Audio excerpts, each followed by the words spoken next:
Good morning, friends. Welcome back to my newest series, God's Wrath against Sinful Humanity.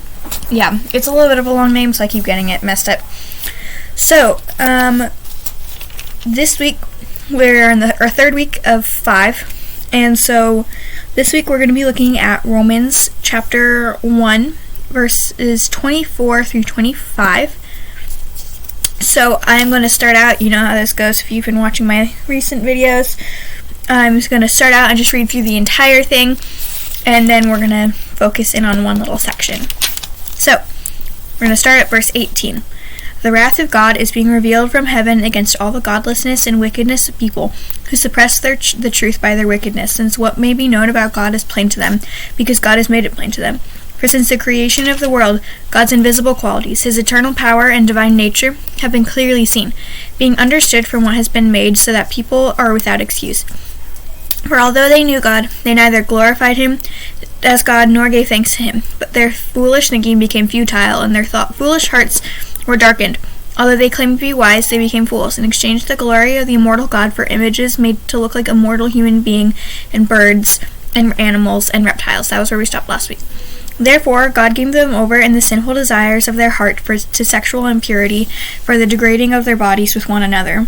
They exchanged the truth about God for a lie, and worshipped and served created things rather than the Creator, who is praised forever. Amen. Because of this, God gave them over to shameful lusts. Even their women exchanged natural sexual relations for other unnatural ones. In the same way, the men also abandoned natural relations with women and were inflamed with lust for one another. Men committed shameful acts with one another and received in themselves the due penalty for their error. Furthermore, just as they did not think it worthwhile to retain the knowledge of God, so God gave them over to a depraved mind, so that they do what ought not to be done. They have become filled with every kind of wickedness, evil, greed, and depravity. They are full of envy, murder, strife, and deceit, and malice.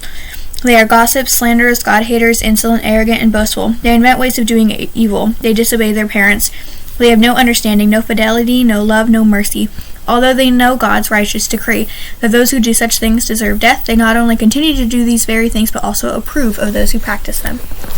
So, this week we're going to be looking at verses 24 through 25. So if you have a Bible near you, I would encourage you to go grab that. Or if you have a Bible app or a Bible website that you like to use, I would like it if you could grab that, because it's more useful and you can get it into your brain a little bit better when you're reading along with me. So, I'm going to read verses 24 through 25 really fast. Therefore, God gave them over in the sinful desires of their heart to sexual impurity for the degrading of their bodies with one another. They exchanged the truth about God as a lie, and worshipped and served created things rather than the Creator, who is praised forever. Amen. So, let's start with verse 24. So, God gave them over in their sinful desires. So God is like, alright, I'm just going to give you your sinful desires, and I'm going to let you do it. And we're going to see how this goes. So, he gave them over in their sinful desires to sexual impurity for the degrading of their bodies. Now, for those of you who don't know, I searched up the dictionary definition of degrading so that we can all get a good understanding of what it means in this context. It means causing a loss of self-respect or humiliating. So let's try to read this sentence again. Therefore, God gave them over in the sinful desires of their heart to sexual impurity for degrading, so they are taking down their bodies in a humiliating way of their bodies with one another. So, first of all, that's a thing. We're not going to go super into that, because that's a little bit more covered next week.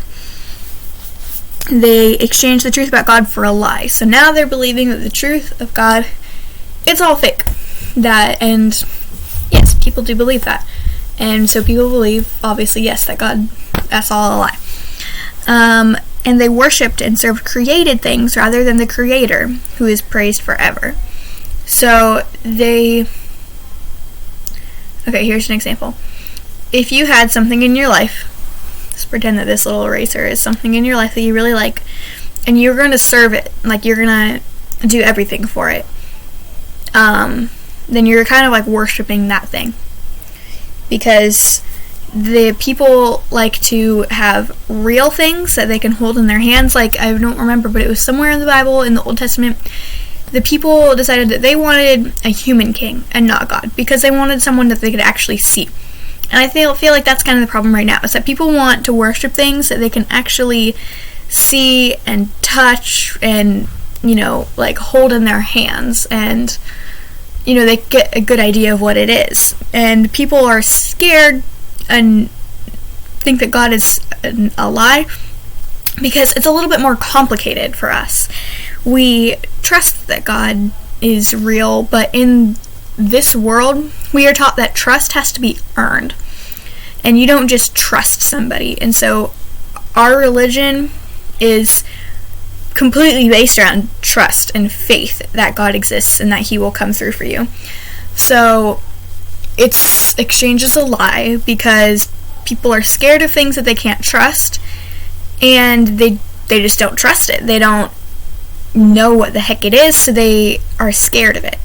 And so they are exchanging it as a lie, and they worshipped and served things that were created by humans instead of God, the Creator, who is forever praised. Amen.